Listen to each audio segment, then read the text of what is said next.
ශ්‍රී ලංකා ප්‍රතිවේද ජනතා පෙරමුණේ නායක ශ්‍රී දයාවීර දරන් මගේ පක්ෂයේ පාට නැත්නම් අපේ පක්ෂයේ පාට කහ පාට මැද පෙරදිග යුද්ධය සම්බන්ධයෙන් වන දෙවැනි දේශනය ඉතින් සිට ශ්‍රී ලංකා වාසී ජනතාවට ලෝකයේම සිටින ජනතාවට ඉදිරිපත් කරන ලෙබනනේ ඊශ්‍රායල් අතර ඇති යුද්ධය සටන් විරාමයකින් අවසන් කරන්න කියලා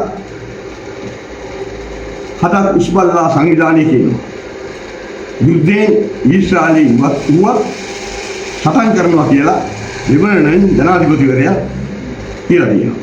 ඊරාන පාකිස්තාන විදේශ ඇමතිලා අතර සාකච්ඡාව හෙවත් සංවාදය දැනටත් පැවැත්වෙනවා.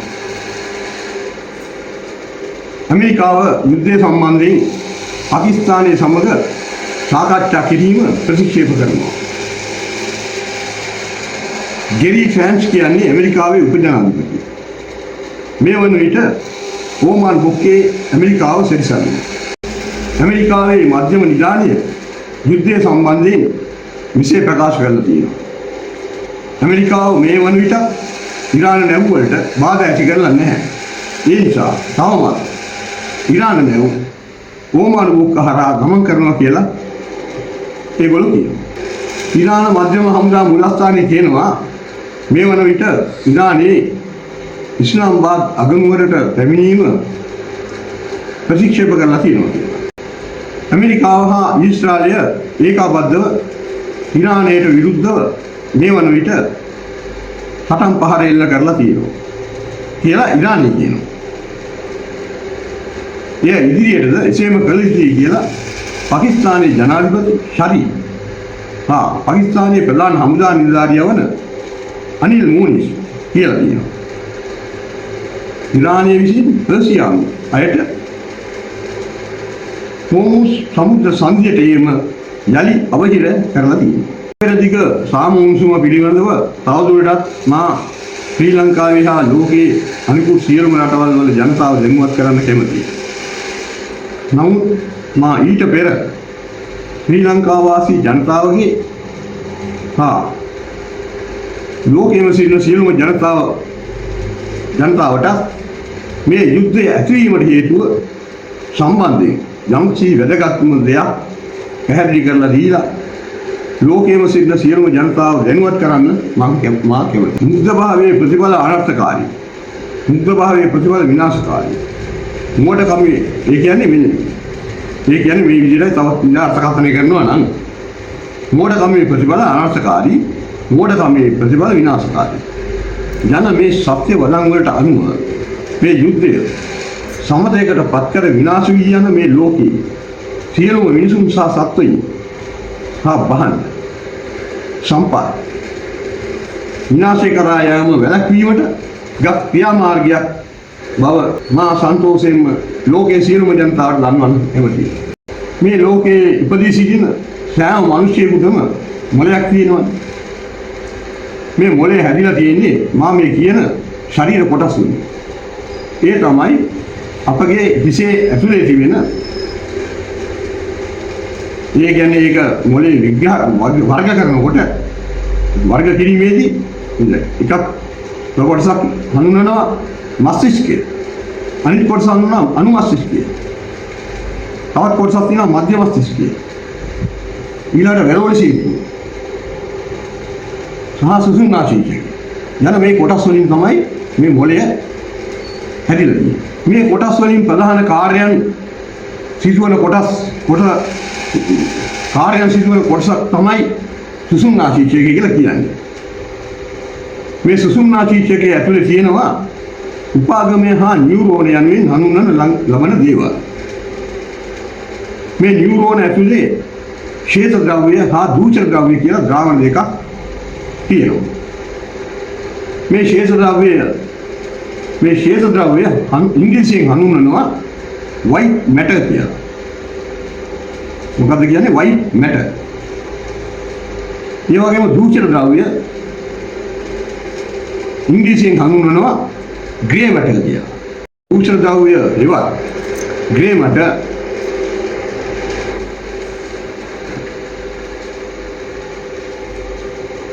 ද්‍රාවණය සුසුම්නාව නැතහොත් ස්පයිනල් කෝඩ් එක දිගේ ගමන් කරනවා. මේ ගමන් කිරීමේදී දූෂණ ද්‍රව්‍යවල හා ඡේද ද්‍රව්‍යවල විකෘති භාවයක් නැතහොත් විකෘතියක් ඇති වෙන්න පුළුවන්. මෙන්න මේ නිසා තමයි ඉරානයේ ප්‍රධානී ලෙස සිටි අයතොල්ලා ඛොමේනිට මෙම විකෘතිය ප්‍රබල වශයෙන් බලපාලා තිබුණා. ඒ වගේම ඔහු අනුගමනය කරන ලද ඉරානයේ ඉස්ලාමීය ත්‍රස්තවාදී සංවිධාන වන IRDC සංවිධානයේ බසිස් සංවිධානයේ හා හමාස් සංවිධානයේ ප්‍රබලව නැගී සිටින හා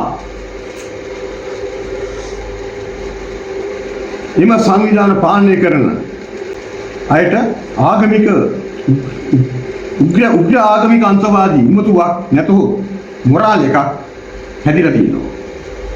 මෙන්න මේකත් විකෘතියක්. මේ අය අදාළ බෙහෙත් නැතහොත් අදාළ ඖෂධ ගන්නේ නැහැ. මේ සඳහා අදාළ ශල්‍ය කර්ම කරගන්නේ නැහැ. ඉතින් කොහොමද මේ ප්‍රශ්නේ විසඳන්නේ? ඒ නිසා තමයි ඉරානයේ ඉන්න අයට අනිකුත් රටවලින් පරිගැනීමේ දේශනාවක් හැදිලා පරිගන්නේ මෙන්න මේ නිසා තමයි. මේකයි යථාර්ථය. මෙයයි සත්‍යතාවය. මේ මූලධර්ම වලට අනුකූලව මිස ඊට විරුද්ධව කටයුතු කිරීම සුබදායක නැති බව කොයි රටත් ඇමරිකාව කියනවා. ආදායම අඩු කාලයක් එනවා. ඒ නිසා කාලයෙන් ප්‍රයෝජන ගන්න ඕනේ. අප ළඟ තිබෙන සම්පත් තව කෙනෙකුට දෙන්න තියාගන්න ඕනේ කියලා ඇමරිකාව කියනවා. ශ්‍රී ලංකා පෙරටම නැගිටින්න යන කියවන ඉතා වැදගත් කියවනක්. රට වලපල්ලට ගියා කියන එක හෝ යනවා කියන එක හොඳ කියමනක් නෙමෙයි. නාස්තිය නැති කර කිරීම රටට එන ප්‍රතිලාභය වර්ධනය කිරීම මේ ඉතා වැදගත් දෙයක්. අලුගසා දමා නැගිටින්න හදනකොට ඒ නැති කරන්න හදන්නේ එපා. අපි ජාතියක් හැටියට රටක් හැටියට සාමූහික තීරණ ගැනීම ලෝකයේ සියලුම ජනතාවට තිබෙන්න ඕනේ කියලා ඇමරිකාව කියනවා. මාධ්‍ය තොරතුරු ලබා ගන්න ඕනේ. සත්‍ය තොරතුරු හා මූලාශ්‍ර තොරතුරු ලබා ගන්න ඕනේ කියලා ඇමරිකාව කියනවා.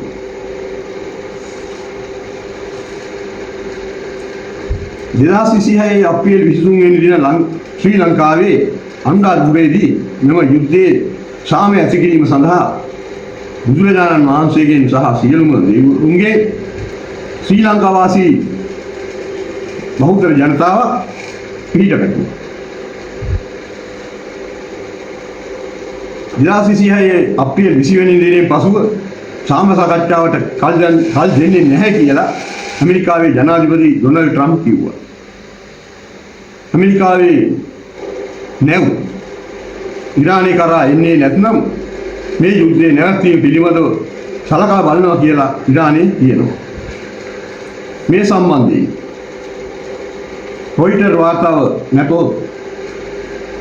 වාර්තාව සටහන් කරනවා දෙවන වටේ සාම සාකච්ඡාවට ඇමරිකාව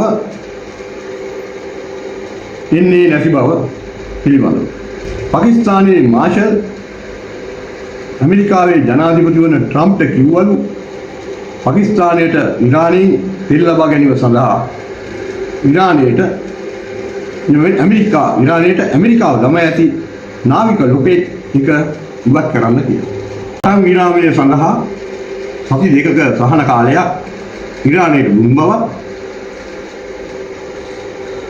2025 අප්‍රේල් 22 වෙනිදා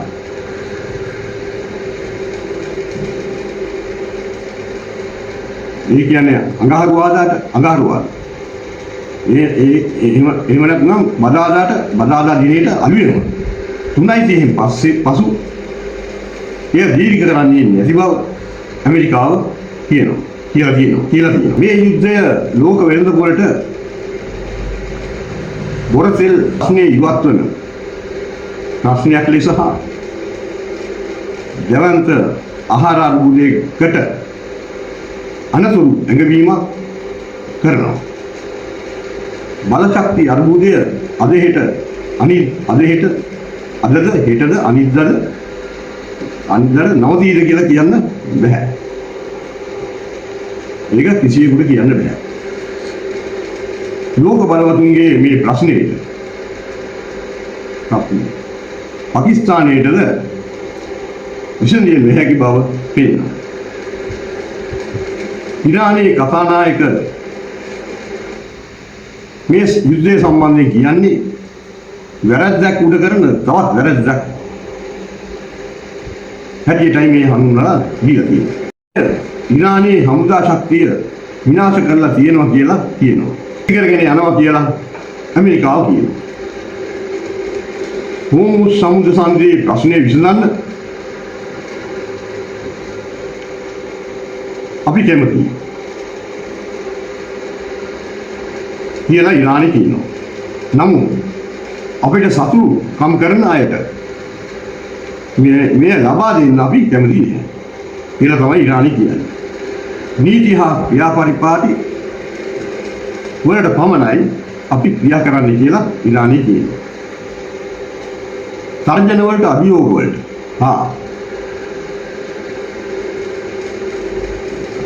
පීඩන වලට ඒ කියන්නේ දැඩි පීඩන වලට ඉරානය හා ඇමරිකාව දැන් මුහුණ දෙමින් සිටිනවා. ඇමරිකාවේ උපජනාධිපති ජිලිම් බෙන්ඩි හා ඇමරිකාවේ ජනාධිපති ඩොනල්ඩ් ට්‍රම්ප් කියනවා පාකිස්තානයේදී ඉරානය සමග යුද්ධ විසඳුමකට ඇති කරලා සමතයකට පත් කිරීමට 2026 අප්‍රේල් 21 වෙනි දින විසඳුම් අත්සන් කිරීමට සංවිධානය කිරීමට සංවිධානය කරා. ඉරානය විසින් එය ප්‍රතික්ෂේප කරලා තියෙනවා කියලා ඇමරිකාව කියනවා.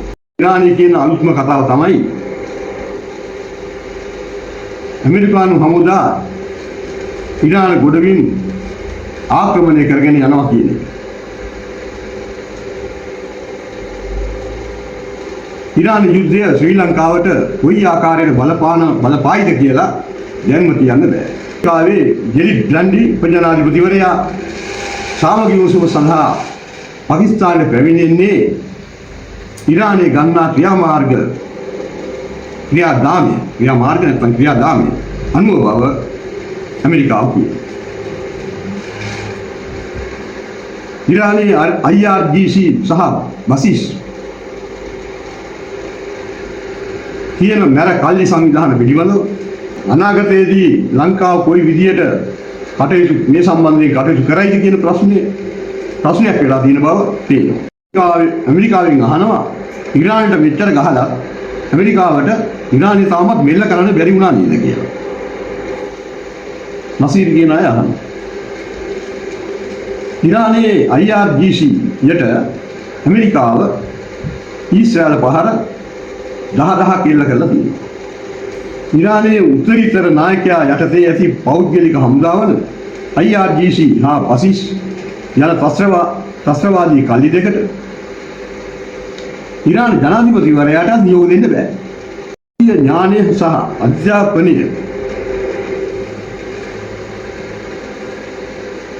අධ්‍යාපනය පිළිබඳ අවබෝධයක් නැති නිසා මේ අය කරන්නේ මේ අයට හිතන දේ පමණයි. ඉරානයේ තියෙනවා. මොනවද තියෙන්නේ? Ballistic missile. මේවා ලෝකෙ විනාශ කරන්න පුළුවන් තත්ත්වයේ තියෙන දේවල් තමයි. ආයුධ. අයතොල්ලා කුමේනිගෙන් මේවා IRGC එකට ලැබෙනවා. IRGC සංවිධානය 1979 වර්ෂයේදී පටන් ගෙනිලා තියෙනවා. දැනට අවුරුදු 47ක් තිස්සේ ක්‍රියාත්මක වෙලා තියෙනවා. මේ පිළිබඳව කිසි කෙනෙක් සොයා බලලත් නැහැ. ඒගොල්ලන්ට මේ පිළිබඳව සොයා බලන්න උවමනාවකුත් නැහැ. මේ සංවිධානය කරන්නේ මොනවද කියලා සොයලා බැලීමට කිසිම උවමනක් නැහැ. මේ තත්ත්වය අපි කාගේ අනේ සුභවාදී රටවල් වලට මින්නයියක් වෙන බව කියන්න පුළුවන්. ඒ නිසා අනාගතයේදී මෙම සංවිධාන වලට විරුද්ධව මුළු ලෝකෙම නැගී සිටිය යුතු වෙනවා.